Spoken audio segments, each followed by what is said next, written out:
All right, everyone, let's get the show started. Welcome to our DevOps office hours. It's January 25th, 2023. My name is Eric Osterman, and I'll be leading the conversation. I'm the founder and CEO of Cloud Posse. Cloud Posse is a DevOps accelerator. We help companies conquer AWS using our proven blueprints for Terraform. If you're starting from scratch or just not happy with what you have today, then you need to go to cloudposse.com/quiz. You'll book a session with me directly, and I'll show you what your future can look like. And best of all, you can have it today. For you, those of you new to the call, the format's very informal. My goal is to get your questions answered. If you're curious about Cloud Posse or any of our open source tools or modules, this is a great place to ask.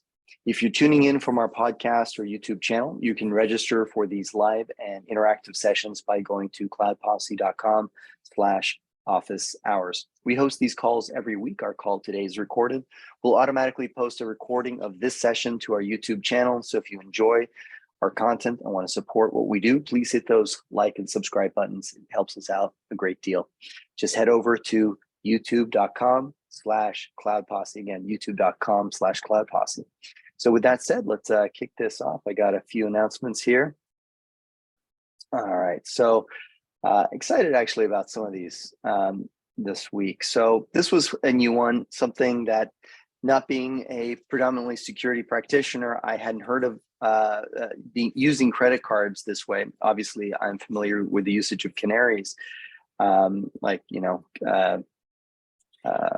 Canary SSH servers and things like that. This is really awesome.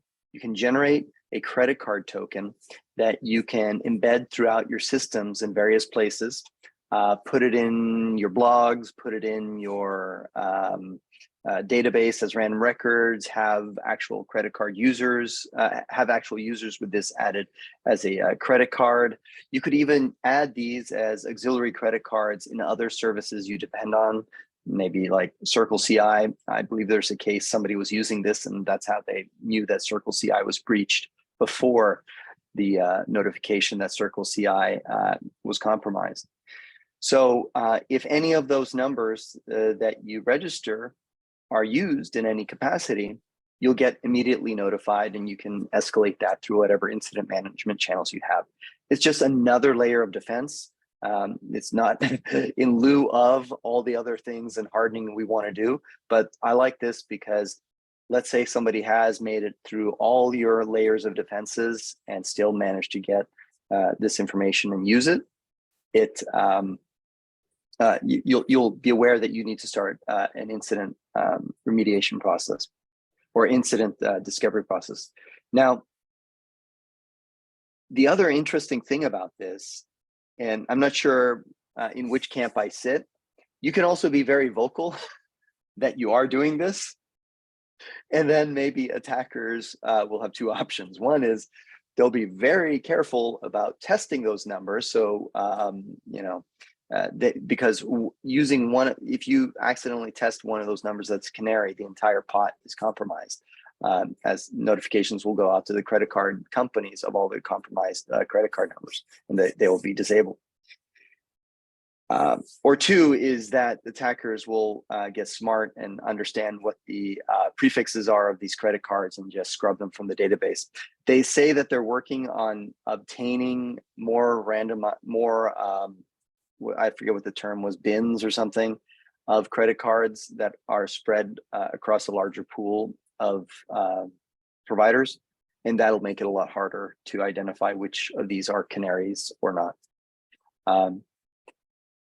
I guess, obviously, attackers can start using canaries as well to start harvesting a list of what the bins are. So it's probably a arms race to do it thoroughly. I think maybe just all the credit card companies should come together and support a standard like this and support canaries, which would make it impossible to really, limit it to a prefix. Any other thoughts on this? Well, if they don't do the limiting of it to a prefix, then the length of credit card numbers is going to have to get significantly longer. Because they're generating too many. Yeah, well, and because you'll need some sort of like central registry or something otherwise Like you'll need some way of algorithmically saying, I have a range of credit card numbers that is assigned to my institution, so that I can then, it's like Yeah. IP addresses, right? So like But I guess handing them out that way. what I'm suggesting is I think institutions should all contribute some small percentage to this pool, so to the pot, Oh, I so there's a see. larger pool. Yeah. Um, So like a Chase would give a bunch of them up, and then you would have things that look like Chase numbers in the pot. Yeah, exactly. that makes Yeah. a lot of sense. That makes a lot of And sense.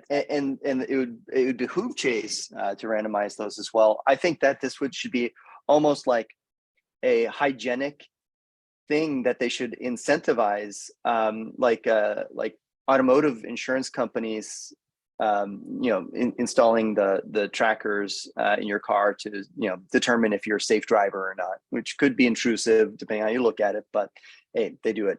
Similar to health insurance companies using biometric data that you harvest or you collect about your self-health data to give you lower premiums.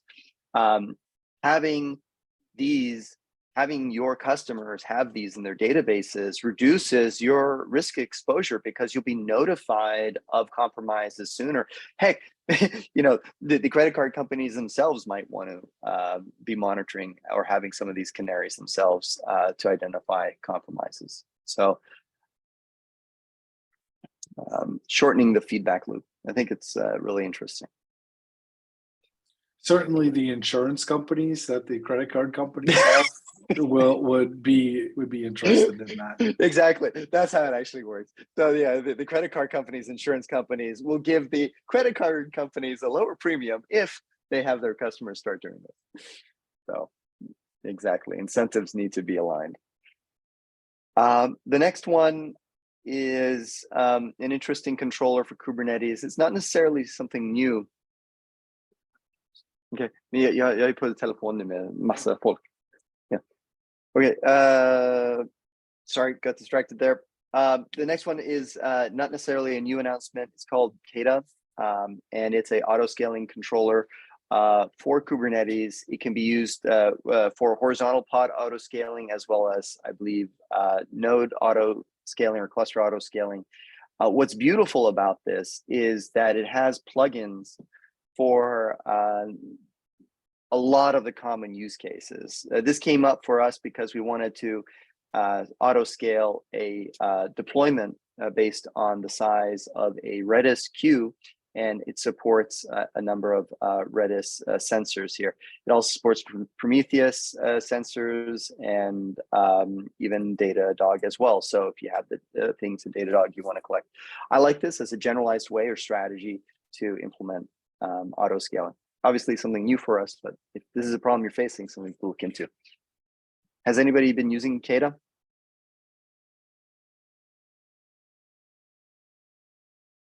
All right.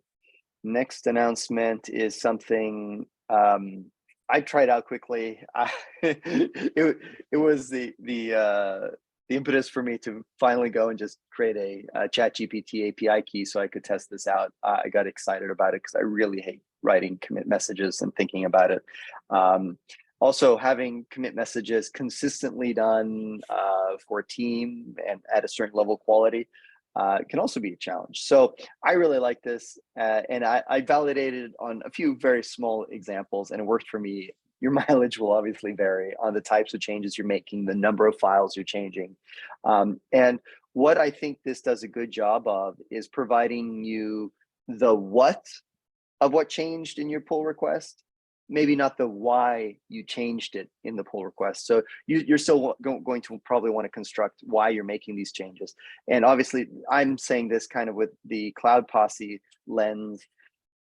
Anytime we open a pull request against our modules, we always do follow this format of a what and a why. So like what's changing and why we're making these changes.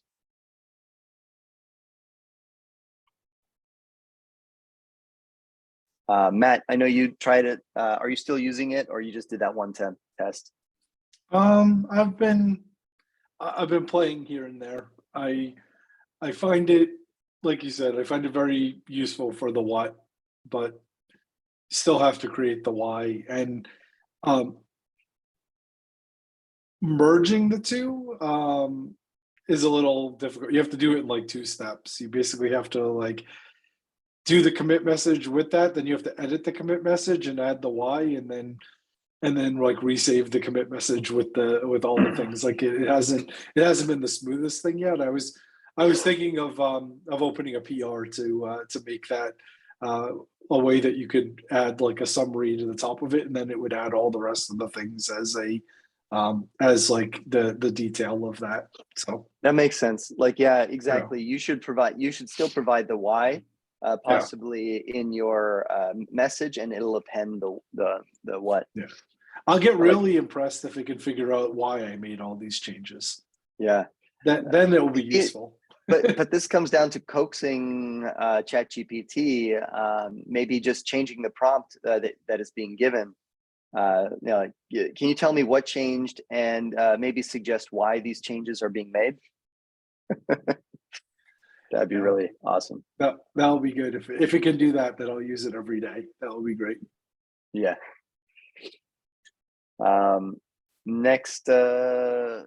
Next announcement is something Venkata shared. NSA has come out with a set of guidelines for companies adopting IPv6. It's getting more and more common every week. It feels like Amazon is announcing another service with support for IPv6.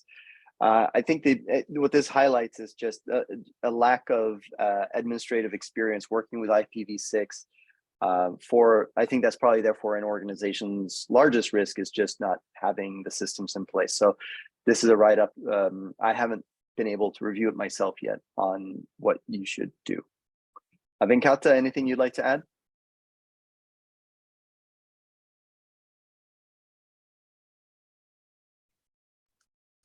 I was just going to add that the biggest thing that or the biggest security thing that I see with IPv6 is that people have laptops and all sorts of things that are enabled with IPv6 by default. They have home networks that they throw it on, and they don't actually have like firewalls or like things like that. They just have a router. IPv6 doesn't have a concept. Well, I mean, by default, it doesn't have a concept of NAT. So all IPv6 IP addresses that you're using are actually routable. So people can reach your stuff like at your house or in your small office or whatever by default. And people don't expect that and don't realize that like they're just wide open to. It's like you're sitting in Starbucks now. You're not really sitting in your house anymore, like behind some protected network. So I've seen a few people who have been surprised by that fact. So read up on IPv6 and understand. Yeah, that's a good highlight. We've all been, like you said, just so accustomed in our walled gardens, which is great for the majority of consumers. But if the routers haven't caught up and are adding some deep, well, I don't know how straightforward that would be, but if the routers aren't handling this by default, protecting the devices within the network. Yeah, a lot of routers just route the IPv6 traffic, which you're just another node on the net at that point, right? Like that you can be reached. Like your IPv4 requests will be denied, but your IPv6 requests will reach that end device that's sitting, you know, on your Wi-Fi network in your living room or whatever it is. So it should be able to determine whether it's like WAN or LAN, right? And just partition and filter traffic based on that. If you want that, yes. Some people don't want that, so yeah. But there you can. It could definitely be implemented. I'm just saying there are lots of consumer and even some low-end prosumer devices that do not, by default, filter IPv6 traffic inbound. Yeah. All right. Anyone have something to add to this announcement?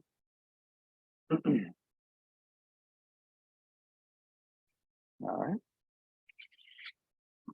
right. This was another interesting tool. We had announced, I forget what it was called. It was somebody else researching secrets management tools. We were looking, I think it was like 2-3 weeks ago on office hours, we announced it. Infiscal is another tool in that same category. And it looks pretty fancy and interesting to me. And let me describe why it's interesting to me. I think one of the challenges we see in the whole secrets management story for teams is, how do you promote secrets from dev staging prod? Not all secrets can be easily dynamically rotated. Third-party integrations, for example. One of the patterns we like, but it's also just not suitable for every situation, is things like the SOPs operator, where you can use a KMS key to encrypt your secrets, locally commit them, and then use your IAM credentials to decrypt those using the SOPs operator in your Kubernetes cluster. So this is leveraging or piggybacking on the whole AWS IAM infrastructure to be able to encrypt secrets that get committed to Git. But it's also really tedious to rotate a secret by going through the full CICD process.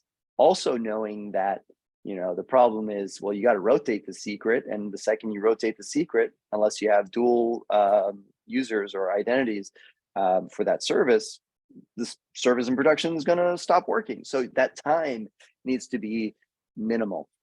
Obviously, HashiCorp Vault exists to solve this problem and has been doing that well for a long time. In its current incarnation, though, HashiCorp Vault has predominantly been in the critical path of everything. So every service has to hit HashiCorp Vault. And I haven't liked that single point of failure as an architect.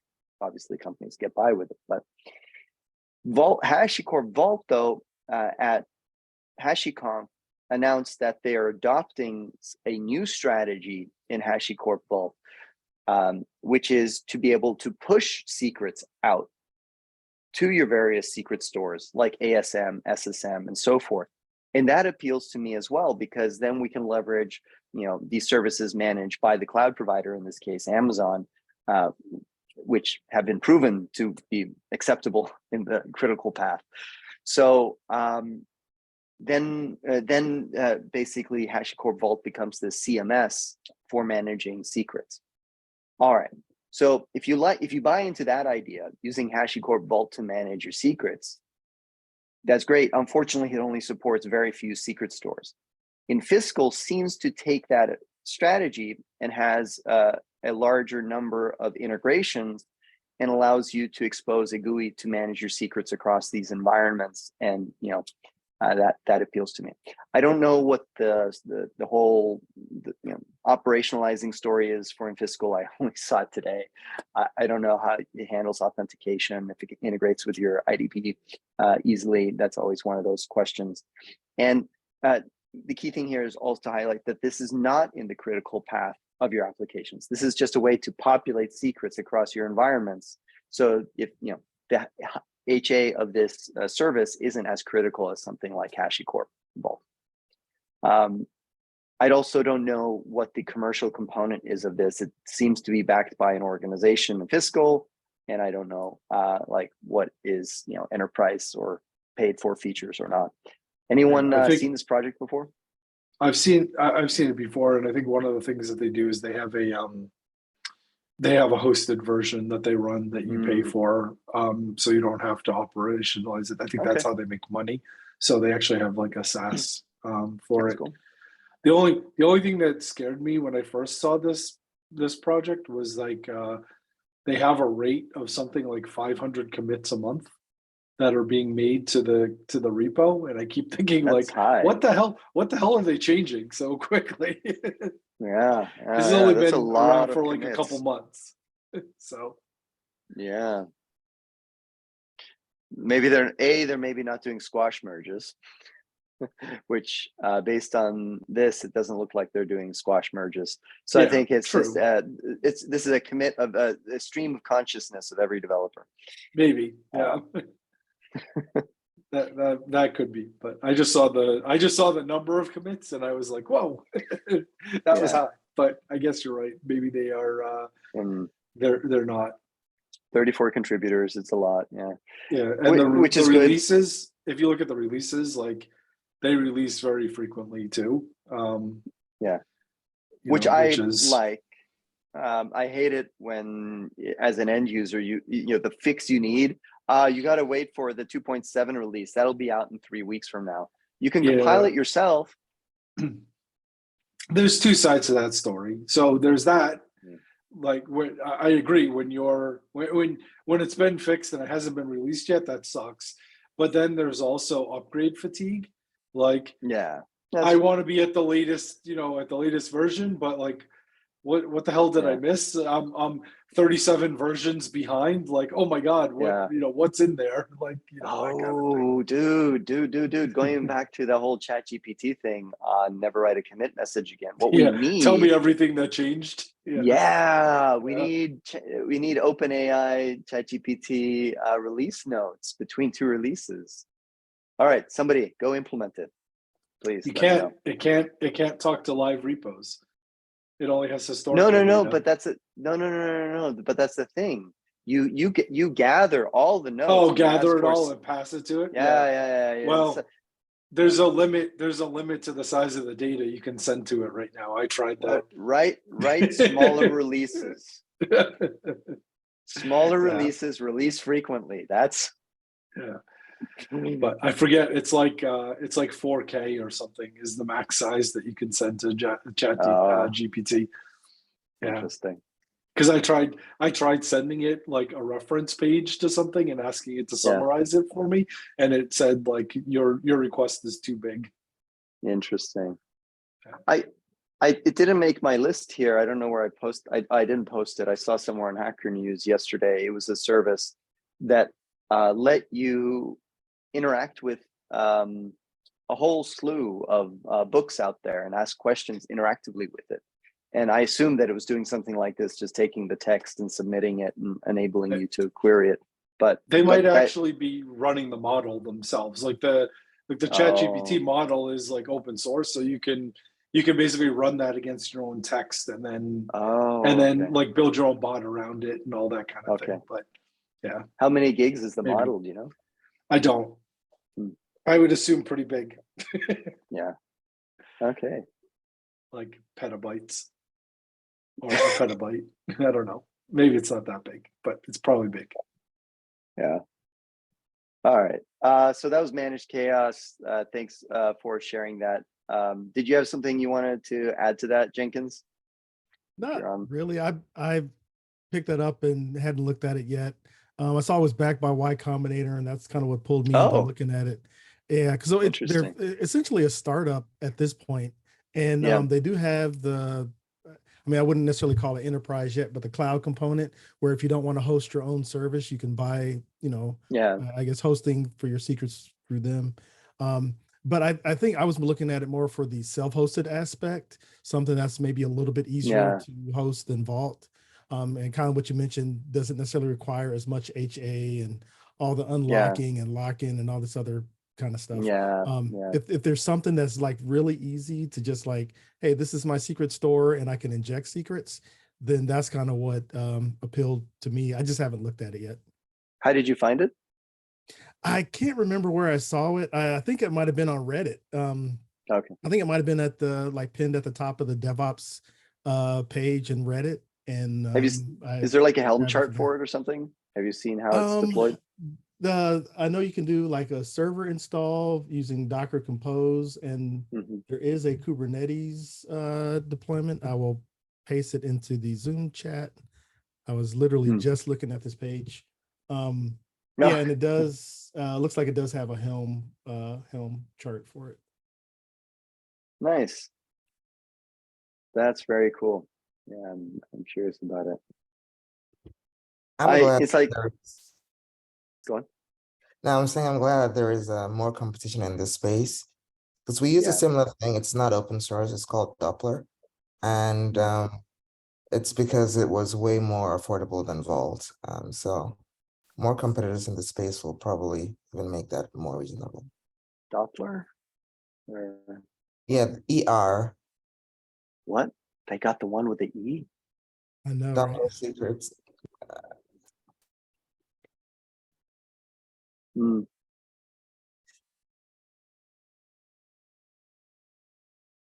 Click up. All right, that's cool. All right. Oh, yeah. How does this priced? Oh, it's $0 a month. That's awesome. Yeah. No credit card required. All right. Oh, here we go. Okay. Yeah. So for developers per 18 user, bucks a month. Per yeah, user. team, yeah, 18 bucks a month. Yeah, it's amazing. SaaS. Although Yes. look, Eric, a company without an SSO tax. Yeah. They Nice. did. It was in their like whatever, not in the enterprise tier. Yeah, nice. That's cool. All right. Another. Before you get on that, I just Yeah. wanted to answer real quick. I looked it up, and most people who don't have direct access that have done all the work have predicted that the ChatGPT model is somewhere between 6 and 8 terabytes. Okay. Not nearly as big as I thought it was going to be. Yeah, totally reasonable. You could almost fit that on a fake 7 terabyte SD card from Amazon. Yeah, I can fit that on my NAS here at home. All right. Next announcement is another one from Michael, managedkaos. You're on a roll. Kubernetes without Kubelet. And I was scratching my head for a while trying to understand it or like the use case for it. But I think I get it and I understand now. This seems like a great way to get operational experience working with Kubernetes on the command line, running like the kubectl commands. And it resonates because I was just looking over someone's shoulder, one of our customers, and the developer was doing exactly that. It was running these commands, learning how to cordon, learning how to kind of manage the cluster. So this is a great way to simulate it. I suppose that all KWOK's doing is emulating the node API and registering lots of bogus nodes so that you can manage them that way. Aside from that, I'm not really 100% sure use cases. Michael, can you contribute? Yeah. So I was looking at this for exactly what you're saying, like working with clusters at scale. So essentially, I have a need to create multiple namespaces within a single context that have maybe hundreds of pods within each namespace. So basically, I just need a lot of stuff to work with, right? And I mean, there are real clusters. So I'm like trying to model real clusters, but of course, I don't want to be operating on the real Kubernetes controller. I want a playground, I want just like a little sandbox where I can figure out how to do stuff. So yeah, this is perfect for that, because if I want to have, I mean, I haven't taken this, too crazy, but if I can get hundreds of thousands of pods across maybe hundreds of namespaces and maybe a few dozen contexts, and then maybe multiply that across regions, then we're really talking about something like that's more realistic of what an actual workload might be. So yeah, that's really cool. Seems like a pretty cool way to model that. If again, I haven't gotten that far, maybe like 2 or 3 weeks from now, I'll report back, and let you know, but that's kind of where I'm going with this. But just also to correct what I said, so this is not just simulating lots of nodes, it's lots of types of resources. So it can simulate pods as well, which is the point you're talking about. And therefore, this seems like a great thing that anybody writing operators or things that operate on top of Kubernetes, this should be part of like your integration testing, is see how it performs when you have 10,000 pods in a cluster, although they're synthetic pods. Yeah, it'd be great if you could, if you can use this for like somewhat of chaos engineering to test all those tools, like introduce failures and introduce delay and introduce like all those types of things and see how your tools behave in those environments. Yeah.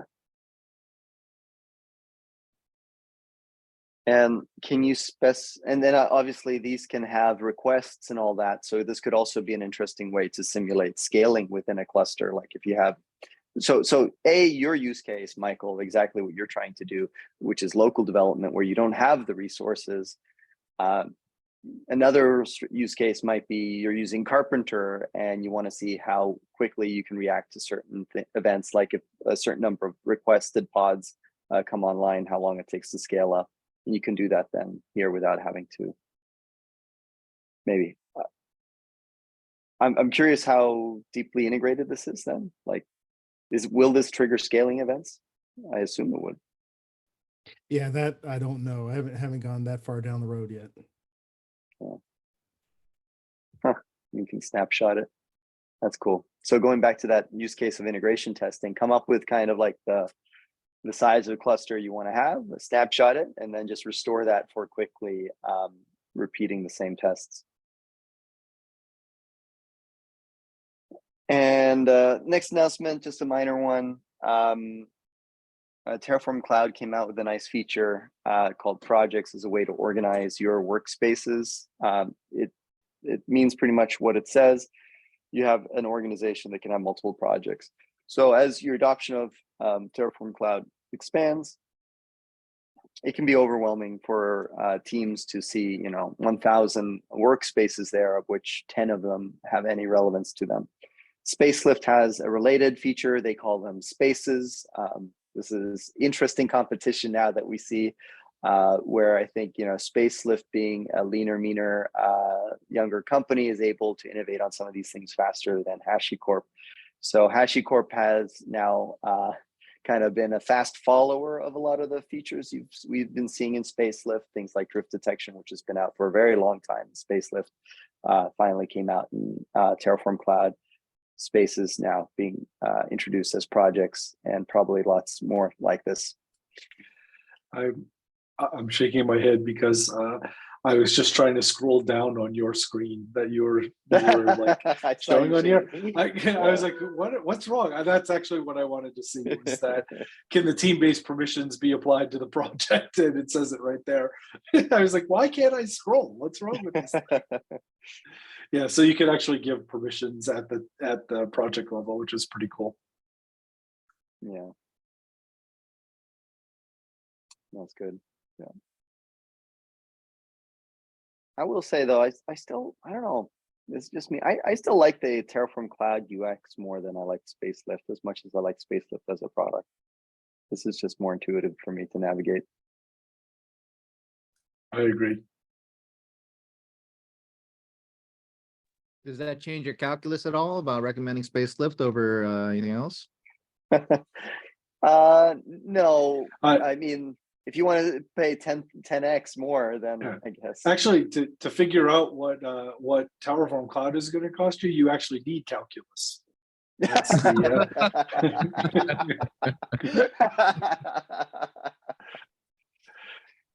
that's the problem. Yeah. So hopefully, I don't know. At HashiConf, it sounded like they said they're aware of their pricing being, get the word they used, but turning away people, and that they're supposedly doing something about that. But pricing and bring your own compute. Yeah, that always hurts, right? Like, yeah, pay us 10 times what it costs to host it yourself, and yeah. Although they let you host the entire thing yourself if you want, but they charge you a big premium for that. Yeah. All right, running low on announcements here now. Last one is a new entrant into the Terraform drift category.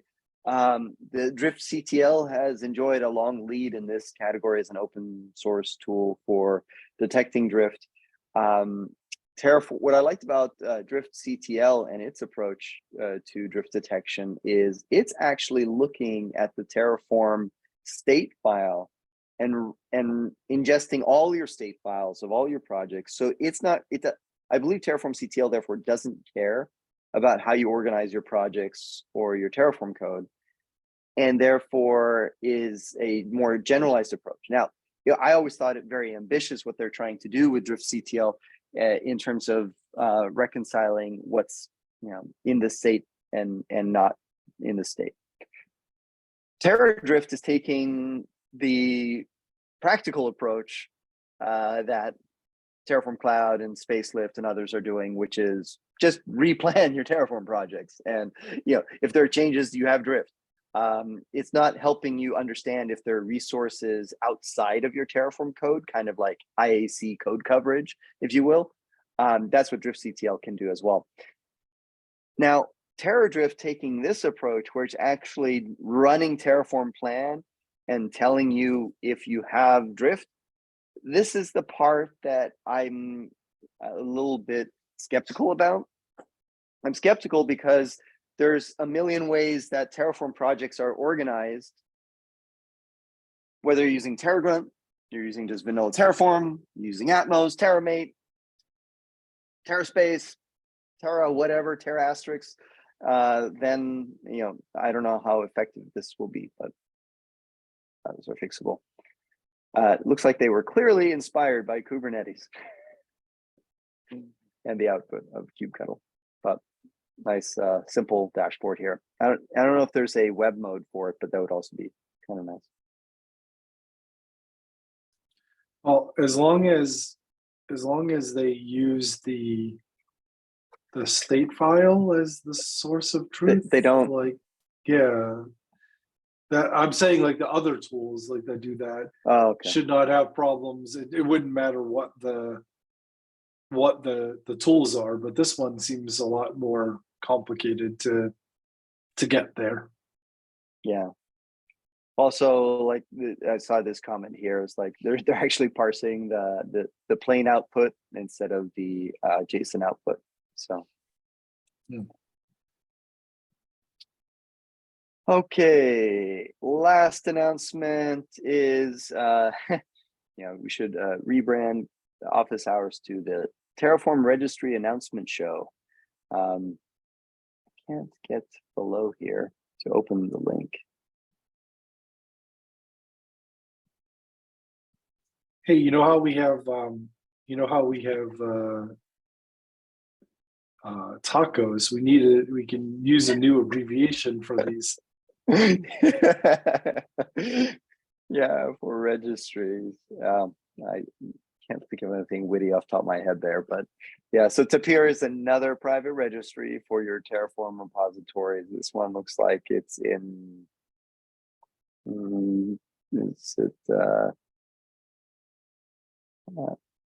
Java, yeah, POM file. So in Java.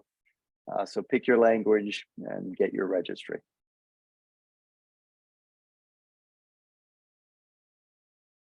Cool. That's it. Anyone else have some announcements? AWS or the similar? There you go, Eric. You can call them ass hats. And other self-hosted Terraform.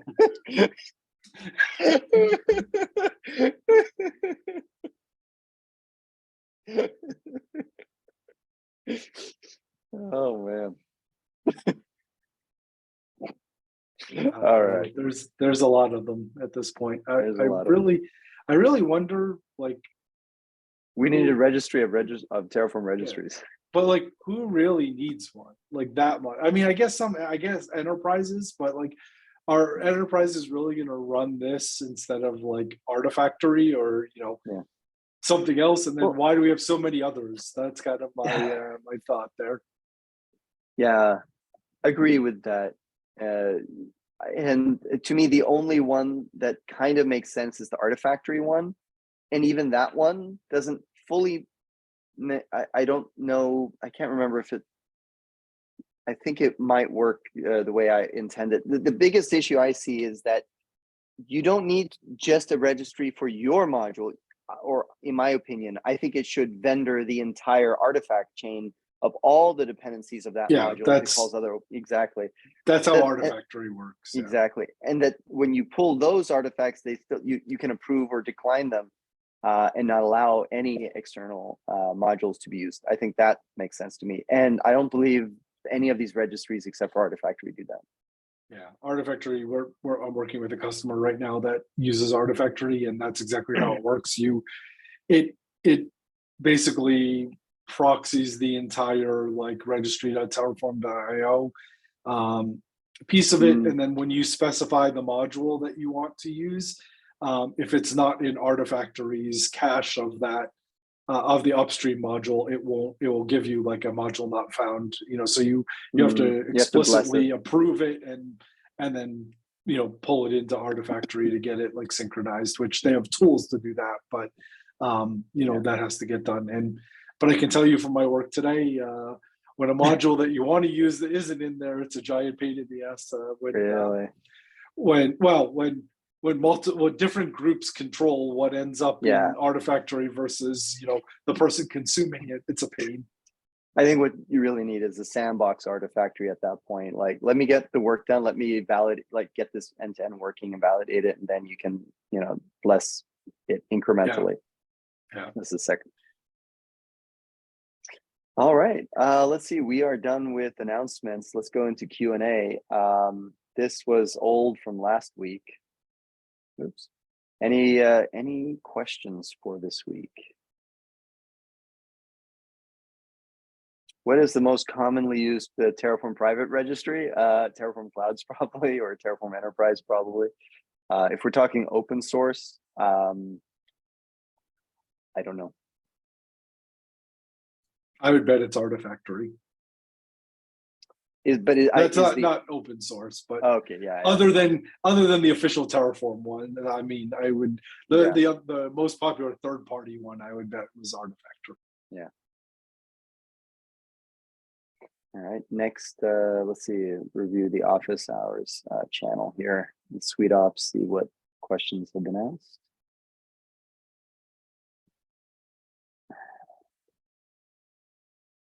It's so tedious working on a single screen when you're used to multiple. All right.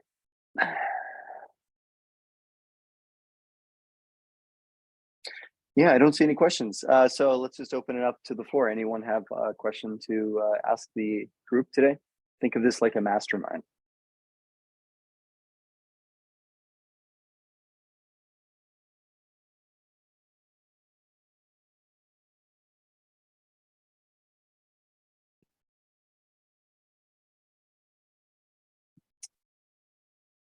I do actually.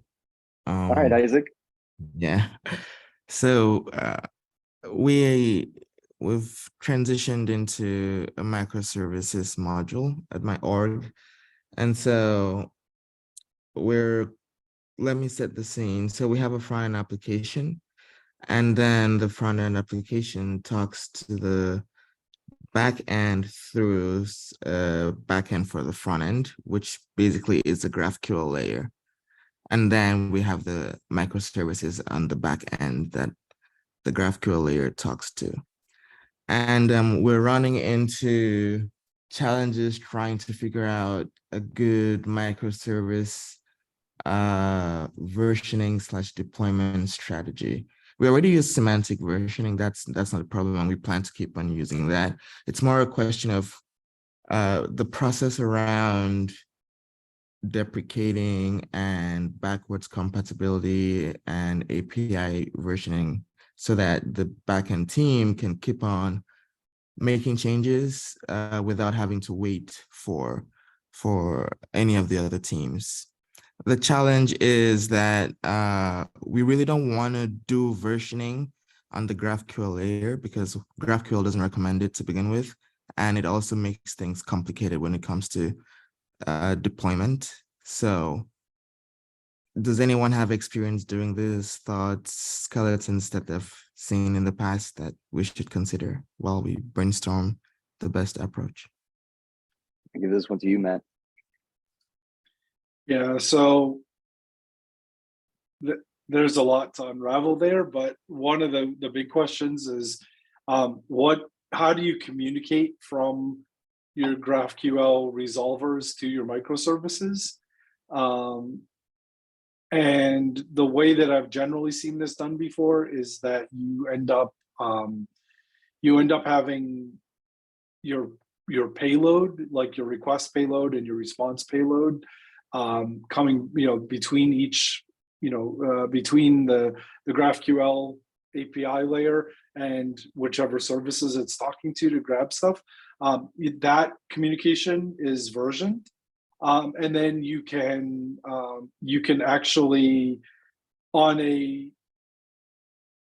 verb by verb basis, an endpoint by endpoint basis, you can decide which version of the microservices you talk to on the back end, and you can have multiple versions of the microservice like up and running simultaneously, so that different services can communicate with different versions of the microservice during your migration and your upgrade and all of those things.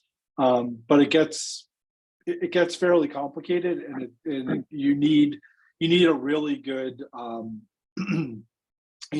good feature flagging system that determines those things about where you're talking to, and what the data schemas are that you expect, and all of those things. And I think the other thing I'll just throw out there, and then I'll stop and you can ask more questions if you have them, is that being very mindful and thoughtful about how you migrate your contract, your data contract between microservices over time makes this a lot easier. So if you're always additive, and or you have some other way, like so that you're not breaking, you're not breaking backward compatibility, that also makes these types of rapid iteration and staged migration, where only certain pieces of your infrastructure talk to certain versions of your microservices a lot easier. So I guess I'll pause there after, because I said a lot. No, that's helpful. I'm not sure that we are at the level of engineering maturity yet to fully use feature flags. We use them a little bit on the front end part, but we're not quite there yet to use it throughout the entire life cycle. And so I guess my question would be, is all of this just not possible if you're not actively using feature flags? Because my first instinct was just to, go on. Well, the one thing I was going to bring up was just as an alternative, complementary to the feature flags, and I forget what it was called. We had a customer that was a big Rails shop with 40, 50 microservices. I don't remember what software they were using, but something that validated all your contracts as part of your CI process. So every service declares what APIs it would expect, and the format of those responses. And there was a database basically of this, so they could test if they were breaking the API contracts between all of their services by making some change. But that was I consider that a very pure solution, a very elegant solution, but it was very tedious, and it was always failing. If you're using Open API, formerly known as like Swagger, for HTTP calls, or if you're using like protobufs or something like that, all of that validation is built into the tooling for those things to make sure that two versions aren't breaking it. You just have to set it all up to do it. But I will make a comment, I guess, Isaac, to one of your points. It's like what you're saying is almost where you're saying like the engineering level maturity isn't there yet. It's almost like saying, well, I'm driving a Lamborghini, but I haven't reached financial maturity yet enough to pay for Lamborghini insurance. It's you're kind of playing with fire if you've evolved to an engineering point where you have very complex needs of having multiple services, with rapidly implemented, rapidly iterated on, quick deployments, multiple versions running at the same time, but you're not willing to adopt the thing that makes that all work, which is like feature flagging. And feature flagging doesn't have to be launched darkly, but there should be some way. It can be, it could be a poor man's version of it, where you have environment variables and other things that that let you know how to do that. There's lots of ways to do feature flagging. Clearly, the most elegant and best way to support it is by a commercial offered product that's run as a SaaS and has thought about all the pitfalls and hairy edge cases of feature flagging. But if you don't use any kind of feature flagging, all you're doing is asking for either service outage or data corruption somewhere in your future, up here, because someone didn't understand that making this change was going to cause this, or we didn't have a test that covered blah, or dot. That's where you'll end up, unfortunately. I've seen it just way too often that happens, and the more microservices you have and the more your microservices interact, the more exponential that problem becomes as you do it. So that's my advice. That's a great point. I think the more I grow into this role, I find that a lot of it is about picking my battles. And so this sounds like one of the battles that I do have to pick. And then I'll have to figure out how to make sure that the org understands that we need to prioritize adopting feature flags to aid this process. Otherwise, it won't really work out well. Yeah. How large is the organization? How large is the organization? Yeah. Oh, not very large. We're a small startup, about 50 engineers. Yeah. So 50 or 15? 50. Okay. I was gonna say, you might just be over-engineered, right? That was also what I was about to say. Go back. I was about to say, go back to a monolith. That's probably a better solution for you. Yeah. But inside the constraint of your tool set, right? The whole point of the feature flags, the whole point of the of these versioning systems is to ensure that the right communication happens such that contracts aren't violated in a way that's going to result in outages and system instability, right? So ultimately, it's a question of communication. What it really boils down to, I would say.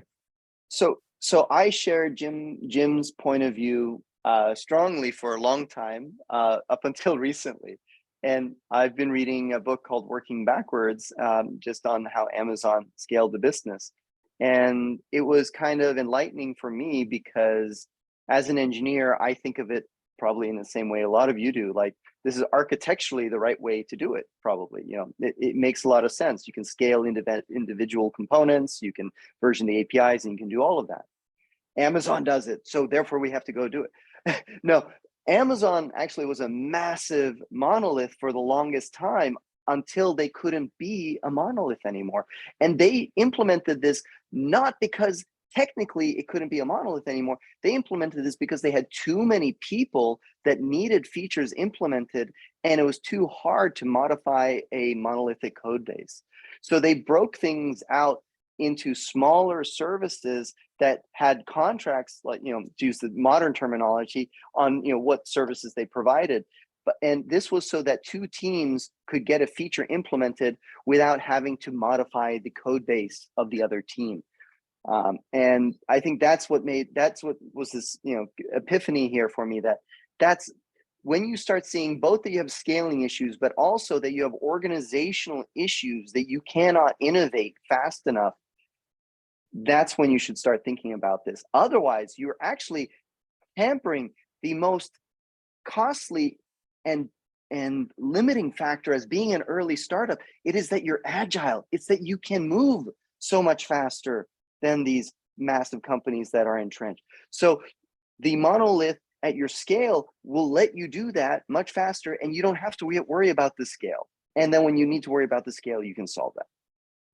And if you do it all from a mono repo, it actually becomes much easier because you see what you've broken at compile time before anything happens, like right away. And you can go fix all those things and deploy it all in an orchestrated way, which is pretty easy too. So it's I +1 to both what both of you and Jim said. So check out, I forget what chapter it was, but Working Backwards. It'll give a better depiction of why they moved, and that you can maybe bring up to management and they'll hear your case. All right. We are. My other thing was a metric I asked some teams that I worked with before was how many engineers do you have per service that you're running?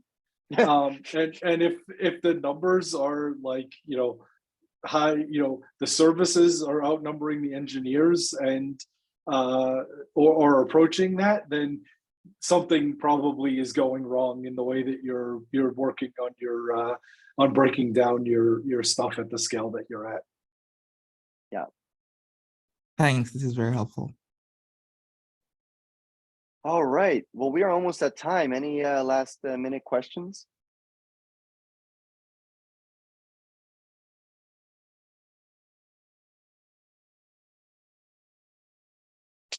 Just wanted to address one of the questions or statements that Roy made, that, you know, they would typically, this goes back to like, why would we even want to have a private Terraform registry, and why Artifactory is nice. And, you know, he says, you know, we would typically mirror the modules repo into their own repository.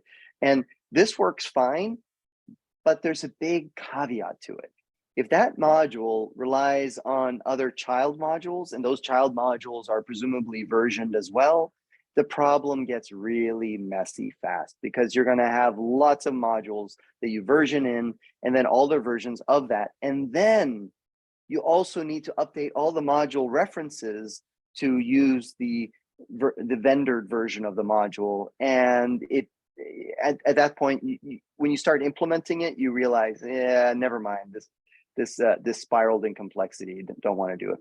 Now, if you own all your own modules, if you write them all from scratch, you probably don't have this problem. Yeah, you can totally do that. It's when you use open source third-party modules that this becomes a challenge. All right, well, let me get back to the slides here then. Thank you everyone for participating in our office hours this week. Lots of great announcements and interesting topics discussed. If you'd like to share this recording with your team so they can stay in touch with everything we discussed, you can find that recording by going to youtube.com/cloudposse. We'll post that later on in the day. For those of you who haven't yet registered for our office hours, you can do so by going to cloudposse.com/office-hours. That will send you an invitation so you can add it to your calendar. We have our weekly newsletter at newsletter.cloudposse.com. Doesn't always go out weekly, but we try. And then you can connect with me on LinkedIn at linkedin.com/in/Osterman. Thank you all. See you all next week, same time, same place.